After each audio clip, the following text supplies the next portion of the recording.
महाभारत के युद्ध के अंत में अश्वत्थामा ने अपने पिता की मृत्यु का बदला लेने की भावना से सोते हुए 5 द्रौपदी के पुत्रों को इस भाव से मारा कि मैं अपने शत्रुओं को, 5 पांडवों को मार रहा हूं। मारना तो चाहते थे 5 पांडवों को, पर अभागे अश्वत्थामा मार बैठे 5 द्रौपदी के पुत्रों को, निरपराध सोते हुए बालकों को। प्रातःकाल जब द्रौपदी को पता चला कि मेरे 5 पुत्र मारे गए हैं तो रुदन करने लग गई। अर्जुन ने कहा, देवी अभी तुम्हारे आंसुओं को पहुंचने का मेरे पास समय नहीं। जब इन निरपराध बालकों को मारने वाले पापात्मा को पकड़ करके लाऊंगा और उस दुरात्मा की छाती पर बैठ करके जब तू अपने केसों का प्रक्षालन करेगी तब तेरे आंसू पहुंचूंगा। और झटिति भगवान कृष्ण के द्वारा संयोजित रथ में बैठ करके अर्जुन अश्वत्थामा के पीछे चले। अश्वत्थामा प्राण भय से आक्रांत हो गए, अपनी मृत्यु को सामने देख करके कांप गए। अपने प्राणों की रक्षा के लिए वो किया जो नहीं करना चाहिए था।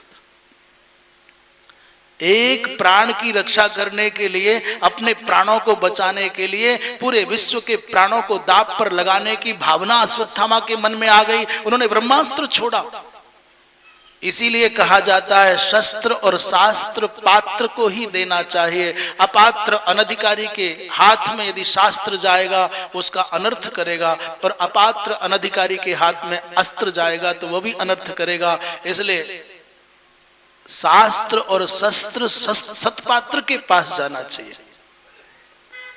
इसलिए बारंबार हमारी सनातन परंपरा में जितनी भी विद्याएं हैं, मंत्र हैं, स्तोत्र हैं, ज्ञान है, वहां लिखा है कि अश्रद्धालु को नहीं देना है, नास्तिक को नहीं देना है, कुतर्की को नहीं देना है, जो गुरु भक्त नहीं है उसको नहीं देना है, जो सरल नहीं है उसको नहीं देना है, कुटिल को नहीं देना है, कपटी को नहीं देना है।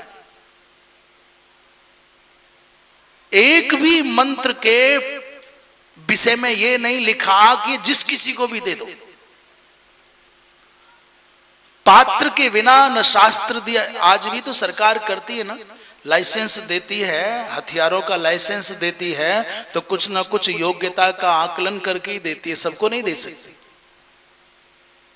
इसलिए शास्त्र और शस्त्र सबके लिए नहीं।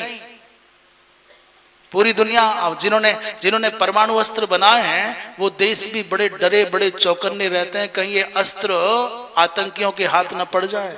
और जहां जहां जितनी जितनी मात्रा में आतंकियों के हाथ में अस्त्र शस्त्र है उतनी उतनी चिंताओं से बड़े बड़े देशों के बड़े बड़े अलंबरदार चिंतित पड़े रहते, रात में नींद नहीं आती। क्रोधी व्यक्ति, हिंसक व्यक्ति के हाथ में शस्त्र आएगा तो दूसरों को मारने कब जाएगा? घर वालों को ही मार लेगा।